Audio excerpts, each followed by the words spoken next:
Welcome to another playoff version of the Aftermath as we discuss the Chiefs defeating the Bills 27-24, marking their sixth straight trip to the AFC Championship. Let's talk about it.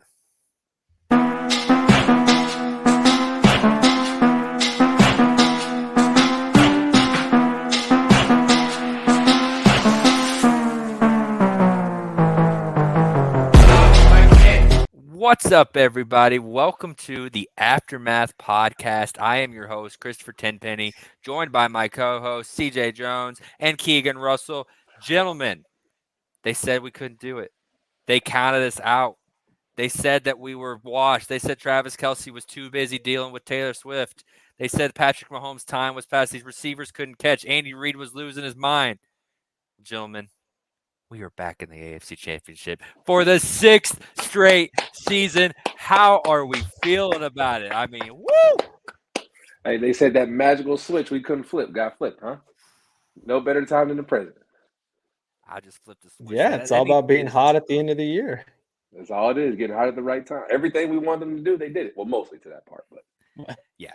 Just another dominating performance against the Buffalo Bills, especially on the offensive side. And let's just get right into it. We don't need to worry too much about it, but like this offense, since the Bengals game, I know there's been a few more field goals, but since the Bengals game, this offense has just been a machine, specifically between the 20s. They do it again, putting over 300 yards of offense, scoring 27 points, which seems like a ton for the offense this year. See, let's start with you. Like, what were you seeing from the offense that had them moving the ball so well? Barely got into third down, like 5 third downs the whole game.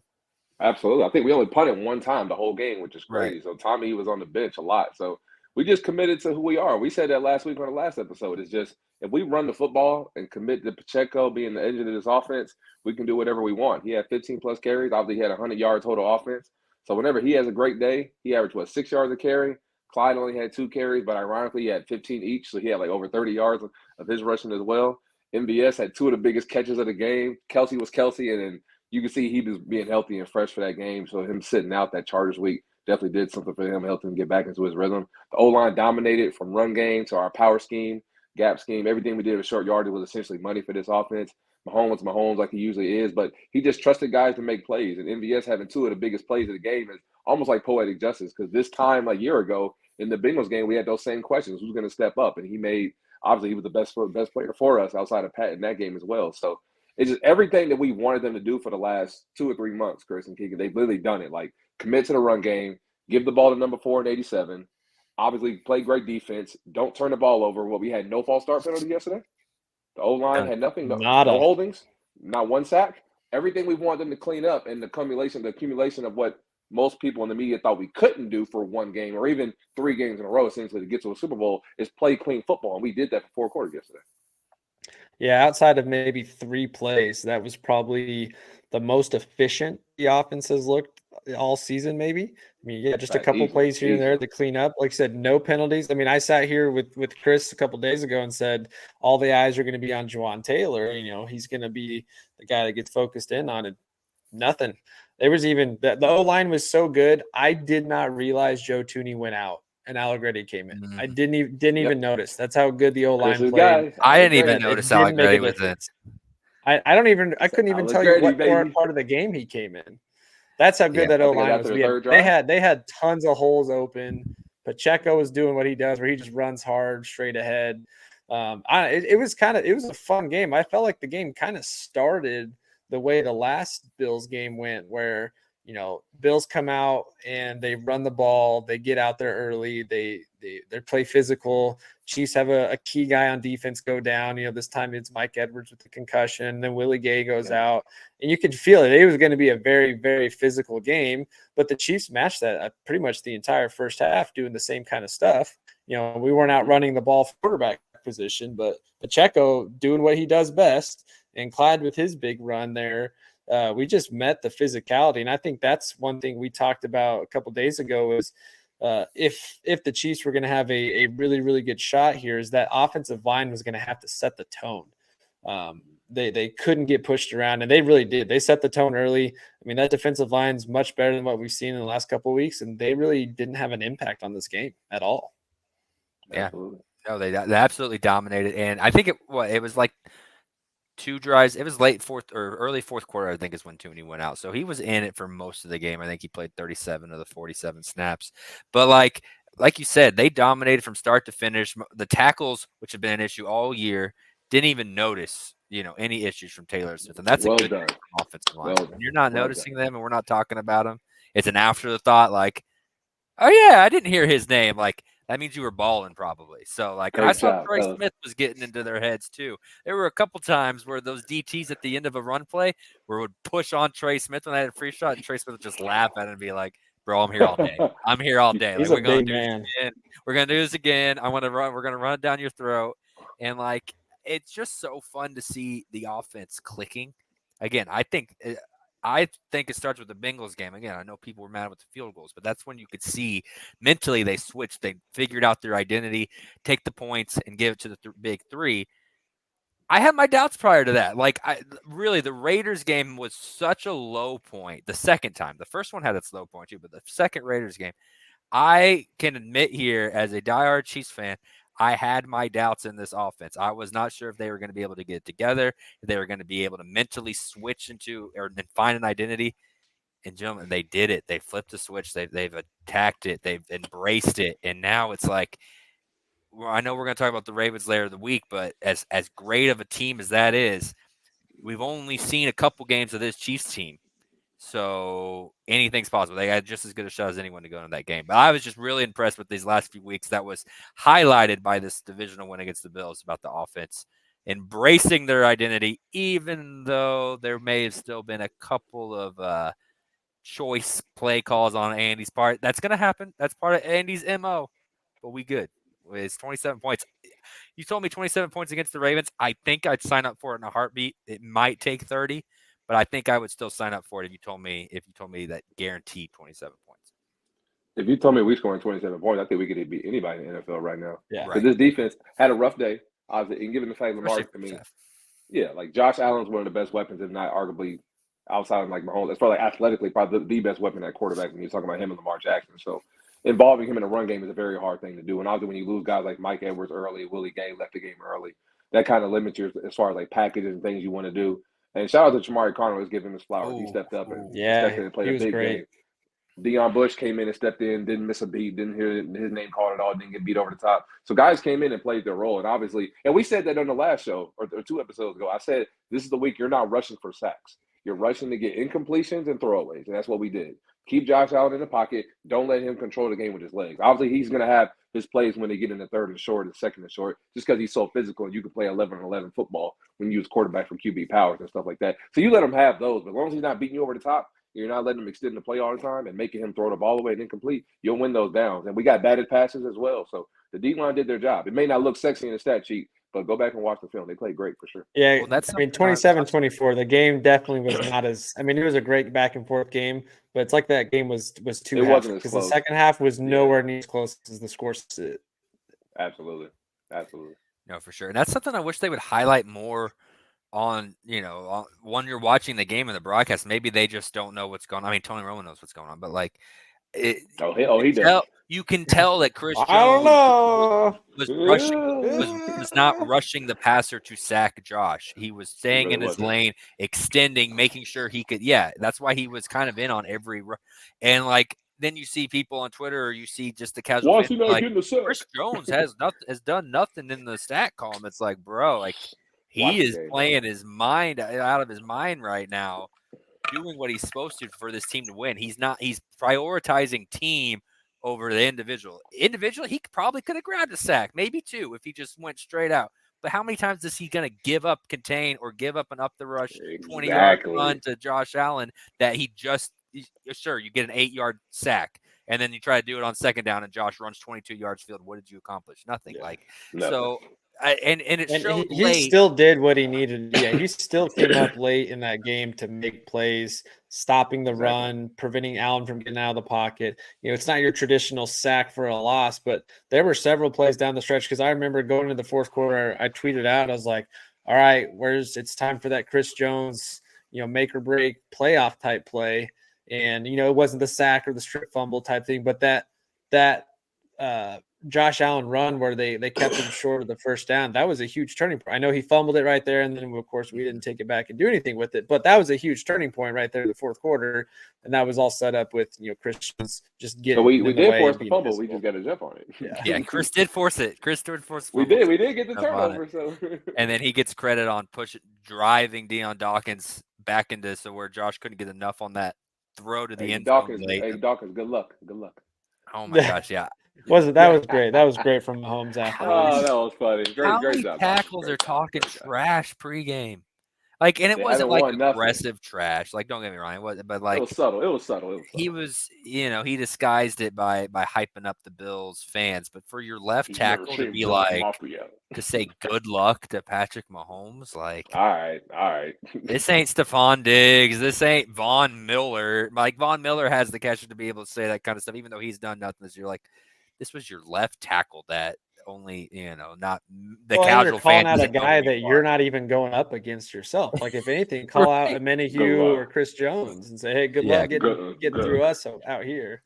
Good luck. It was just wild. Like, it just shows why the Bills are in the spot. They're worried about so many other things. The Bills were worried about the narrative coming into the game. The Bills were worried about Josh Allen turnovers. Anyone that spoke about Josh Allen in the media week coming up was talking about a guaranteed turnover. Now, that didn't happen. It almost did. But it felt like their offensive coordinator was calling plays so that Josh didn't commit the turnover. I mean, he threw it behind the line of scrimmage, 16 times. 16 completions. How many? Like, I get that Mahomes has had a few of those games from coverages, and I know the Chiefs were playing a coverage that did force the checkdowns a lot. But at the same time, some of those were so quick that it was just like, you felt like Joe Brady was the play. Like, that was what he was trying to do. Don't prevent your superstar, second best quarterback in the league from making a mistake. And you just can't beat the Chiefs with that kind of thinking. And we knew that it was a pretty good game plan. Yeah, we knew he was like it worked for almost 2.5 quarters where they were getting James Cook into space. I mean, that's all the entire first half. Yeah, they ran the ball very effectively. Josh and James, don't get me wrong. They were running through us, and it was like the defensive line and linebackers were on skates, and you're like, oh no, here we go. It's gonna get bad. And then Chiefs figured out how to lock in, but their coverage on the back end was so tight that that's all they could do was dump it down to Cook. And yeah, he made a bunch of missed tackles here and there, but yeah, having most of their yards in the first half come from plays catching the ball behind the line of scrimmage, I think you would take that any day versus giving them open shots down the field. And even when they had the open shots, our secondary does what they've done best all year and didn't commit turnovers and got their hands up and turned at the right time. And, Diggs missed a huge one down the field. Sherfield misses a huge one down the field, just barely. That could have been game changers. And, credit to Spags. I mean, you guys have said it multiple times. Coach of the Year candidate, it's got to be Spags. His halftime adjustments were insane. They came out that third quarter. The Bills could do nothing. Nothing in that second. Well, a little bit. And then fourth quarter, -3 rushing yards. They took the momentum so much that there were multiple times in those last two drives where if you watch the play develop, Josh Allen had looks, but he was so nervous about, all right, we got to go for the win. We got to go for the win, that they were forcing it down the field when Stephon Diggs was open on a wide open crosser for a first down to get a better field goal shot. And Spags just got in their minds and forced, whether it was forcing Allen or Joe Brady to call more shots down the field and get away from what they were doing well. So he made them change their game plan, and it worked out in our favor. Despite us trying to give them the ball back in the fourth quarter. I think they only had 30 yards rushing total in the second half. Coming from the first half, they had over 100. So that's the definition of second. And you could see we ran more under front, so we had more 5-down linemen instead of 4. So I wasn't really upset when I was watching the first half. I was texting with my buddies when I was at the bar. They're like, why are we getting gas in the run game? I'm like, for one, we're not blitzing. We're not putting 5-down linemen. So we're not mugging up the front. We're making them, hey, if you're going to beat us, you're going to have 6, 7, 8, 9 play drive to get down to the red zone. That's what we did. So it looked bad, and they were like, oh, first down, second and short, third and medium, first down. We were giving them all these short plays. Like, okay, you're going to beat us over the top. And then when they did try those 3 or 4 shots they had down the field, like Keegan said, a drop by Diggs, very surprising. Well, not surprising because he doesn't really perform well in the playoffs. But Sherfield, the role player, that's usually Gabe Davis' play, drop. Khalil Shakir open on the post over the middle. Josh Allen smoked it, threw it all the way short. Had another throw where Kincaid and Diggs was open on that same play, Keegan. And then he just didn't even look at him. So there were multiple plays where Josh Allen had his chances to take his shots because that's the kind of offense you're going to run into. They're going to run the ball, be efficient. They're going to take like 3 or 4 shots in the game, and usually you think, can you hit 2 of them? We hit our 2 big shots. Ironically, they both went to MVS, which we're going to get into. But they threw 2 of their deep shots to 2 of their best players, and Josh just missed them. So, I mean, there's one of them was a drop, and the other one was Josh just not making the throw. And Joe Brady was kind of conservative, but you know that like Josh is going to turn his ball over. As great as the player he is, Keegan said it. He's going to turn the ball over. It's baked into your equation. And to Chris's point, we got the turnover. Jamari Conner just had a rookie moment and didn't jump on the ball. I'll give him his grace because he played well. But in the film room, I'm like, son, if you don't jump on this ball, you are not going to scoop a score in the middle of the playoff. You would have had a crazy fumble recovery on your stat sheet, but you wanted to be the hero.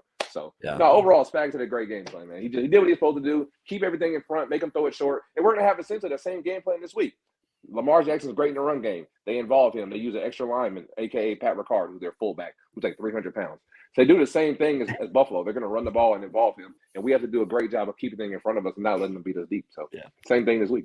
That's why it's always so funny to me when they're like, to beat Mahomes, you have to play turnover-free ball and win the time of possession. Bills had the ball for 37 minutes compared to 23 for the Chiefs. Won the turnover battle 1-0, and still lost. Like, it's just you have to be so efficient with that style of play that it's just not sustainable for most teams, especially when the Chiefs are cooking on offense like they are right now.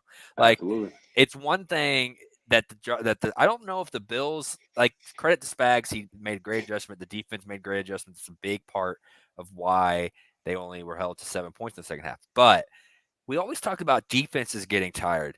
Do we not think when you're playing bruising style football in 20-degree weather that the offense and the linemen and stuff don't get tired too on the offensive side? Like, you're asking your offense to do so. How many hits did Josh Allen take? A lot. How many hits did Cook take? Like, how many routes did Diggs have to run more so than Travis Kelce and Rice because the team was on the field? A lot more. Like, it just starts to add up, and we never consider that. And I think that this style that people use to beat Mahomes, like, you have to be so perfect with it. Especially when you're not scoring either. So you fall short. And that's what happened. They ran out of gas. Like, they literally ran out of gas. I think there were some good things that the Chiefs defense did, and they did make some plays, but, like, you look at how many mistakes the Bills made down the line, the drops, the fake punt, the fumble by fake punt. Like, what a terrible coaching. Jesus Lord. I get why. You have 10 guys on the field. Yeah, let's take advantage of it. But you couldn't execute it because they weren't ready for it. It was still terrible. Did you guys see the video of what it was like since it was Damar Hamlin? They were like, God. Sean McDermott thought the Chiefs would treat Damar Hamlin. It's the Make-A-Wish kid scoring a touchdown on the whistle. Let him run it. Like, just because it's be a perfect story, just because it's a Disney movie, doesn't mean the Disney movie's going to happen. Like, this is the NFL playoffs. You can tell they were not ready for that audible. Oh my gosh! So we won our Super Bowl in 2019 when the Texans tried to run a fake punt, and then we blocked that. So now we have another team. The thing about that fake punt is he was 5 yards behind the line of scrimmage, and it was 4th and 5. So he has to run 10 yards. No disrespect to Damar Hamlin, you're not even like a top 5 most athletic dude on the field right now in that moment. So why is he the one that's running the fake? In my opinion, if I'm going to run it, put somebody out there who's actually fast and has elite speed, so they could maybe find a way to beat somebody to the pylon. He wasn't even close. So that's why I don't get what were you trying to do with that play. It made no sense at all. It was worse than that Colts fake when they ran against the Patriots when they had like 2 people blocking. That one was funny. That one was funny. That one was funny. Lee Schnall and Drew Tranquil were the best 2 athletes on the field, and they were the ones who play. Like, surprise, surprise. Like, I really don't thought what was the goal of that play. You really thought Damar Hamlin was going to run 10 yards and like make people miss? Like, what was? I don't really think you think that play out at all. That was terrible. Yeah, I mean, even if you catch us off guard, that's still a lot of yards to make up. That's a lot of yards to get on the wrong side of the field. Yeah. Thank you. Like, on your own 30, that's a terrible decision. It's a gutsy move for sure. I mean, we see teams all the time have to play aggressive against the Chiefs because they know that even though the offense has struggled, Mahomes can do what he does best, but. Still, like that, you got to know. It's the same thing we can see here about Andy Reid calling the sweep to the QT play to McCole Hardman. That he scored on before. Calm down. Sure, but I mean, if you read the game situation, all you got to do is burn a play there, and Pacheco's back in, and you're back under center in the goal line. Maybe he scores, maybe he doesn't, but Yeah, you just got to make the right decision at the right time. And I mean, if you listen to 610, they will tell you over and over and over, especially Bob Pesco, how much Sean McDermott needs to go because he just can't coach in these types of games. He can't make the right decisions when it counts. And crazy. I mean, whatever it is about playing the Chiefs in the postseason, regardless of how the season went, which we can all sit here and say the season was a disaster for most of it from what we're used to seeing. It's playoff time. They flipped that playoff switch. And like I said in our pregame episode with Chris the other day, I thought all the pressure was on the Bills that entire game. I thought they were going to be more desperate for this game than the Chiefs were because we have nothing to prove. Only thing we have to prove is to our own fan base that we can get back to what we've done before. But from a national perspective, there's nothing we need to prove. We've won 2 Super Bowls in the last 4 years. We've been to 3 in the last 4 years total. The Bills cannot get past us in the postseason, and they still can't. So, yeah, they were playing desperate, and I felt that was going to be the case, and they're going to have all the pressure on themselves to perform and succeed. And what did the Chiefs do? The Chiefs just took what was there. Mahomes didn't get cute, didn't get crazy, didn't force too much. He took what was there, had a couple dialed-up shots down the field when it counted most. They leaned on the run game. They trusted their defense was going to get it right at halftime and basically dictated the entire second half. And now we're sitting here 27-24, probably could have been 34-17 if not for a perfect dart from Josh Allen to the corner of the end zone that, maybe 8 out of 10 times doesn't get caught. So, I mean, you have a perfect play there to score a touchdown. Other than that, I mean, that second half, the Bills' offense did nothing. Facts. Yeah. Facts. We're too long into this without giving props to a guy that I especially have enjoyed hating on all season. Hating on it's crazy. How'd you enjoy hating on him? Because the man acted like he didn't know what anyone was talking about, and so if you're gonna act like you ain't gotta enjoy it though, Chris. Like I enjoyed this. I never heard. Hey, I didn't enjoy hating on Clyde. Man. But I enjoyed hating on MVS a little Chris, bit. That's nasty. Chris, that's nasty, bro. He said I enjoyed it. I need to send him a gift basket. Bro, man. He better get all the things this week, bro. Hey, oh my God. Balled out, made 2 30-plus yard catches, including 2 biggest catches of the game. Yeah, they were huge. They were giant. Easily. Like both for first downs. The thing that always was evident with Marquez was I just thought mentally he was gone. Like he was he acted like he didn't hear anything, and once you're acting like can't even acknowledge your mistakes, like mentally you're all screwed up, man. So I think he got into a good place the last couple of weeks because we've seen what this guy can do. I mean, he had 100 yards in the AFC Championship game last year, and he had a decent year last year in certain spots. So we knew it was in there. It was just so frustrating to see him come up short, to make a couple plays, to make everyone feel like, okay, there's someone that you shouldn't lean on, but you can throw the ball to, especially in a big game coming up against the Ravens. That was huge. And if he has a big game against the Ravens, even though he's still gone next year, 10 years from now when we're talking about his time with KC, nobody's going to be talking about how bad he was in the regular season. They're going to be talking about the AFC Championship game, the 2 catches he made in the divisional round, and hopefully a big AFC Championship game / Super Bowl this year. Otherwise, if he has a bad AFC Championship game, or the Chiefs lose that championship game and he does nothing, maybe history will look on him different. But that's kind of what he's looking at as far as Chiefs lore. I don't know. That's a small nugget, but that's just kind of how I feel about his time in KC. The guys that have struggled this year did not have negative plays. Jawan Taylor does nothing to hurt you on the offensive line. Donovan Smith really played fairly clean for the most part. Clyde had one of the biggest chunk plays of the game at a very key time to take momentum. MVS doesn't drop that ball, even though he bobbled it. He did bobble it a little bit, but still came down with it. They didn't have negative plays on you. Yeah, no special teams negative plays. I know it was Richie James, and he hasn't really done a negative play this year. But all the guys that you would have question marks on or hope that, hey, if you just play clean, we've got a fighting chance on offense. All those guys were clean today or last night, and it shows that's all you can ask for. Honestly. We're only a few plays away. Every week we're just a few plays away. That's why the season was not as frustrating for me because we said all year, nobody's beating us. It's us beating us. If we cleaned up half of those mistakes, instead of 6 losses, it's 3. Instead of 3, maybe it's 2. So most of these losses in the season, nobody outside of the Raiders, nobody really came in here and beat the Chiefs. Nobody really came in here ever to say, oh, they're just strictly better than us. We've always made a mistake with a drop, a false start penalty, turning the ball over, a bad decision, putting our defense in a terrible position. We were giving teams opportunity to win games. We play clean football. I know we've been saying it for 3 months, and somebody says, you keep saying that, it's never going to happen. Eventually, they're going to flip that switch because like we said, they have too much championship pedigree. They've been in these moments for the last 5 years.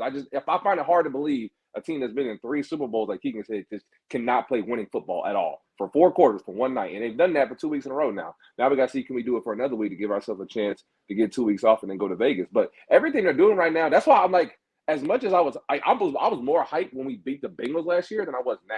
Because doing this what we did last night, fellas, I wasn't even like crazy hyped. I'm like, we were supposed to do this. Yeah, like this is the team that we could have been the last 2 months of the season. Like they didn't do nothing. We played clean football. We ran the football with Pacheco, gave Rashee Rice early looks. Travis Kelce got involved. The defense had second half adjustments. We didn't have any false start penalties, no stupid turnovers. It was just basic clean football that we've been asking for the last 3 months. So they didn't do anything out of pocket. They just played good. MVS catching those balls are very routine. He could have been making those catches all year. So am I happy for him personally? Absolutely, because the dude's been getting killed all year. Most of the hate he's gotten has been warranted because he doesn't want to acknowledge what he's been going through. A lot of the hate isn't warranted because, fans go over the top, but it's the NFL. Fans always do everything over the top. They were throwing freaking snowballs at Patrick Mahomes when he's trying to hand a kid a headband. So, like the fans are fans. They're going to be they're going to over-exaggerate. They're going to be hyperbolic. It is what it is. But in that moment, for MVS to step up, that's great for him because we're going to need him eventually. Because like we said in the last episode, fellas, outside of Rashee and Richie and Justin Watson, who else is going to play? Like, Sky's not activated. KT's not activated. Justin Ross doesn't play. Like, MVS has to play. I know we didn't like him coming into this week, but I was like, bro, he's going to have to make a play for us eventually. And he made 2 of the biggest catches on the game, one on a deep over and one on a slot fade on an all-pro slot corner. Teron Johnson caught the ball on his head. That's arguably the catch of the game for me. So I'm proud of him, super impressed with what the boys did, and we just got to get healthy and try to get everybody back rolling and see if we can go into Baltimore and pull it off. What should be, I'll break it down later when we do our preview episode this week, but it'll be a little bit of an easier matchup, but I'll tell everybody about that later. Just a tad bit. I'm excited for that because I'm a little there. Worried. Yeah, it'll be a little bit. Just still a little worried. Like, I still like the Chiefs in this game, but I'm a little worried, so I can't wait for that. But, like, again, so I can get another thing on the Marquez thing since, CJ made such a big deal about Flowers. Like, here's the thing. Flowers. The reason I enjoyed it is he had 74 receiving yards since the Germany game. Thanks.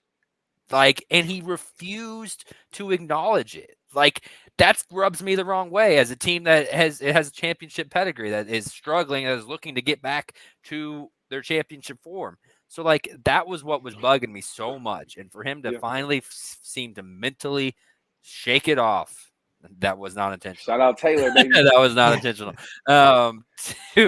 And do what he did and have 62 receiving yards and 2 big plays down the field. That's all we asked him to do. That's all we need. It's such a sigh of relief.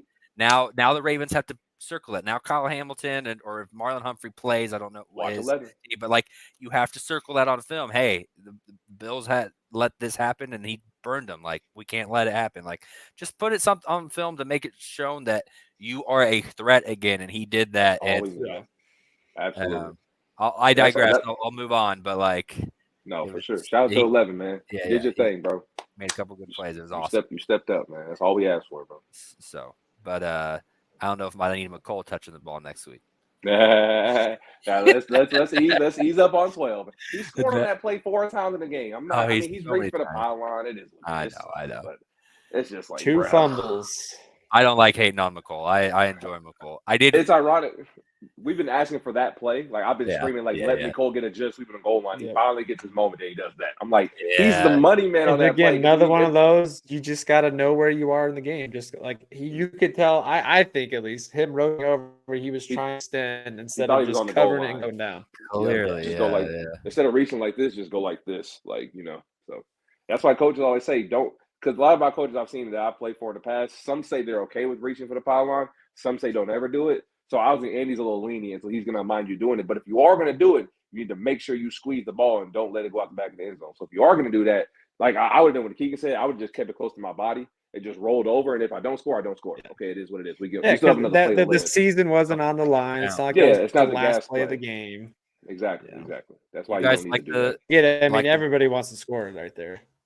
Exactly. I love the play call. That's his play. He's the fastest dude in the field. Beat him to the pylon. That's what he's for. That's what he's there for. He just got to learn how to bro, you don't got to reach for the ball. It's not the last play. It's only like second down, first down. You don't need to do that. If you score, great. If you don't, we still got 3 more tries. It's okay. you guys like the rule there at the end zone? Because I personally love it. Like I have zero issue. It's the where you're going for. Like I know that there's a lot of conversation on people saying like they need to switch it. No, it's the end zone. Like that's the whole point of it. There should be a huge penalty if you screw up that close to the end zone. Like it's just like Justin Jefferson that Monday night game versus the Eagles, I believe he did that. Yeah, that was actually a game winner. He was going for the same thing. Out the back of the end zone. So yeah, it's there for a reason. That's why they say if you're going to reach, you better make sure you hit the pylon first. Don't fumble the ball. Yeah. Because if they get rid of that rule, we're gonna, remember Pat's Michael Jordan jam against the Bengals a couple of years ago. That play is going to be what everyone runs. If there's no consequences, that's the kind of stuff you're going to see every time at the goal line, and I don't think that's good for football. So like. Personally, absolutely. I think it's probably not a play that really defines that many games. It doesn't happen other than often, you reach over and you get it before you lose the ball. I mean, I saw the one person I was listening to. This was several weeks ago. Actually, they were talking about that rule change as being a potential one. That if it goes out the sideline versus the back of the end zone, maybe there should be a different rule because it's no different. I mean, what's the difference between fumbling into the end zone off to the side versus fumbling where you are on the field and it goes out of bounds? If the ball if the ball fumbles forward out of bounds, they just bring it back. But back of the end zone is a little different. Yeah, because then you're trying to throw it. But to me, I don't really care enough, but it would be funny if somehow that got reversed or whatever, and then that was like the Bills thing in the offseason. All right, now we got to go for another rule change because we can't beat the Chiefs, so let's change it. Or let's remove the kickers from the game. Yeah. Let's make the goalposts wider. How about that? Missing that field goal there. Oh my gosh! It was our kicker. Butker was nails and Tyler Bass on his home field. Tyler Bass, here's your moment, buddy. I'll give him a little bit, not credit, but I feel a little bad for him in the sense of his team did not put him in the best position for the field goal by taking all those shots down the field instead of just working down the field. Like we said, Stephon Diggs was wide open for what would have been another 10 yards, and that 44-yard field goal is now 30, 35 yards, even with the wind at his back. It's a little bit easier. But yeah, how about that? Butker's nails, no question about any of his kicks, and Bass misses one there, which, you never want the game to come down to a cook like that, to one play like that. But man, that was bad. Wide right. I'm mad at Bass. That's like the hey, if Bass makes that, it adds another playoff drive win for Mahomes. So I'm mad he missed it. Oh yeah, I had no doubt if minute 30 we come down and score. Oh, yeah, we were moving the ball clear all day. So if we would have had to drive again, I'm like, all right, we've been doing it. And we had plenty of time and 2 times. We have the best kicker in the league, even though he didn't make the All-Pro team either. Great snub. Yeah. Yeah. Baltimore's going in next week thinking they have the best kicker of the league. They may have the best kicker all time. But today, in January of 2024, Butker, baby. Harrison Butker's the best kicker in the league. So absolutely. Give me the Butker, man. You guys got any other thoughts here before we wrap up and get out of here? I got 2 things. First, okay, let's hear it. How about new Chief super fan Jason Kelce?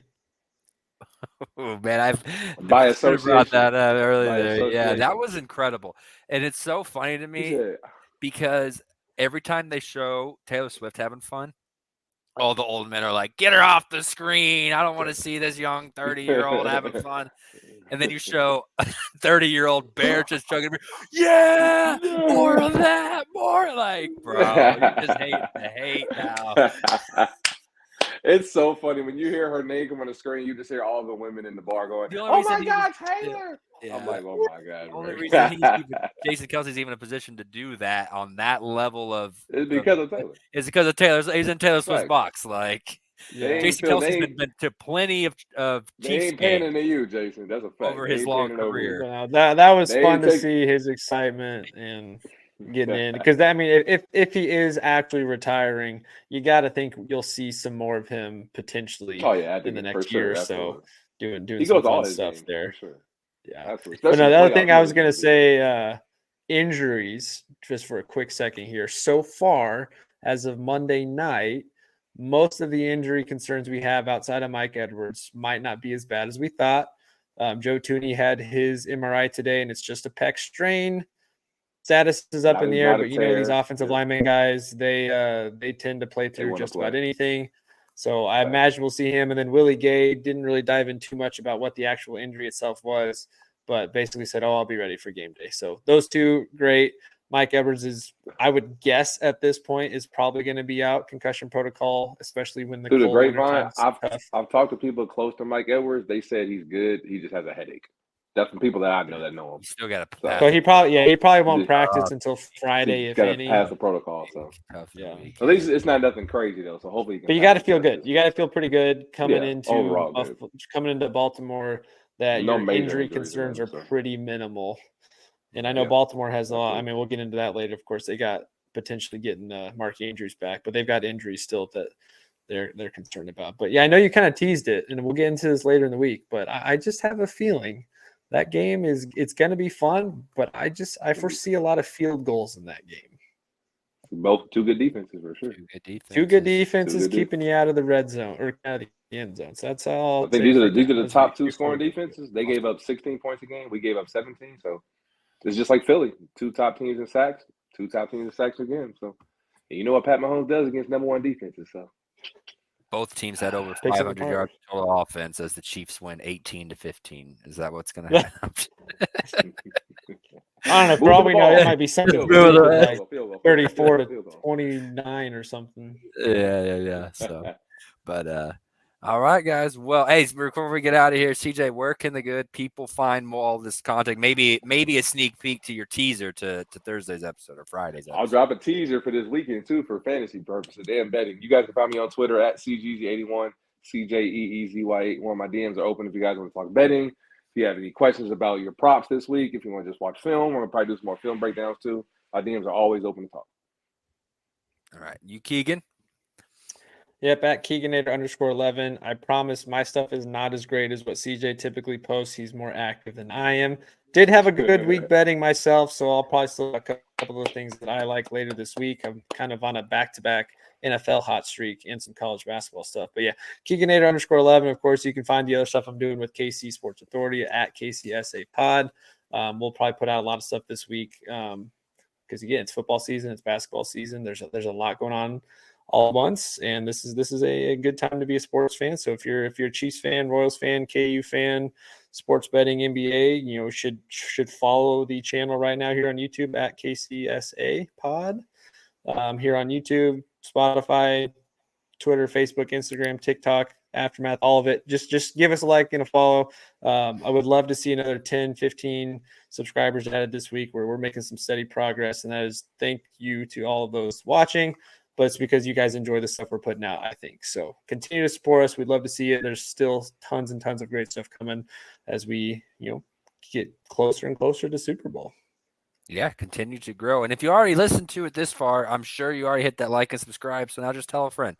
Just tell a friend. Say, hey, check these guys out. They're kind of some goobers with the smart guy and CJ, and then the two other goobers talking about football. But I'm just playing, Keegan. But we appreciate you guys listening. Please, you can find me on Twitter at 10penny88. I'm always tweeting something random. So, like the normal, like the rest of you. So give us a shout out. Thank you for listening. And as always, we'll talk to you next time. Go Chiefs.